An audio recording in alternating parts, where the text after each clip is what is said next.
40 நாட்கள் நீங்கள் செய்திருக்க முடியாது, அது திமுக தான் காரணம் என்று சொன்னார்கள். நானும் அதை தான் சொல்கிறேன். இன்று அவர் சொன்ன சட்டம் ஒழுங்கு போதைப் பொருள் எல்லா பிரச்சனைக்கும் 5 ஆண்டு காலமாக அவர்கள் செய்த திமுக ஆட்சி தான் காரணமாக இருக்க முடியும் என்பதையும் சுட்டிக்காட்டிக் கொள்கிறேன்.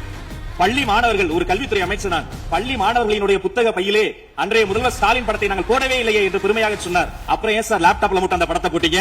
நீங்க லேப்டாப்பில் போட்ட படத்தை எங்கள் மாணவர்கள் திண்ணர் வைத்து அழித்து விட்ட காட்சிகளும் சமூக வலைதளத்தில் பார்த்துக் கொண்டுதான் இருக்கிறோம்.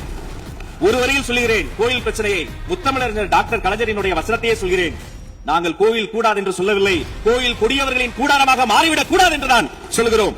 தூய்மை தொழிலாளர்களை இன்றே பார்த்து விட்டதாக முதல்வர் அவர்கள் முன்னாள் முதல்வர் பார்த்து விட்டதாக சொல்கிறார்கள். எங்கள் கேள்வியே அதுதான். 10 நாட்கள் ஒரு வாய் சாப்பிடாமல் உண்ணானும் இருந்த போது நானும் எனது சகோதரர்கள் அண்ணன் ஆனந்தும் ஆதவம் போய் பார்த்தோமே.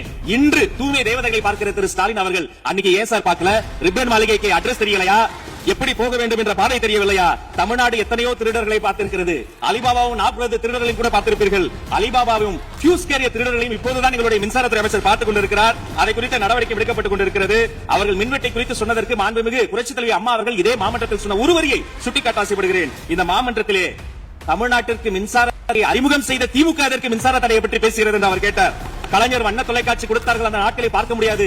கலைஞர் வண்ண தொலைக்காட்சி கரண்ட் இல்லாம கருப்பு இல்லையா பிளாக் அண்ட் ஒயிட்டாவே போன அந்த காலங்களை எல்லாம் மறந்துவிட்டு ஆதாரம் இல்லாமல் உண்மைக்கு புறமான செய்திகளை மாமன்றத்தில் அவர்கள் சொல்வதை இதோடு நிறுத்திக் கொள்ள வேண்டும். நேரலையை குறித்து கேட்டார்கள். எனக்கு ஆச்சரியமாக இருக்கிறது. 3 ஆண்டு காலமாக ஒரு தொழில்நுட்ப கோளாறாக அன்றைய சபாநாயகர் நேரலையை இருட்டடிப்பு செய்துவிட்டார். ஆனால் இன்று மாண்புமிகு சபாநாயகர் நேரலையை கொடுத்துக் கொண்டிருக்கிறார். அவருக்கு எங்கள் சார்பாகவும் நன்றியை கூறிக்கொண்டு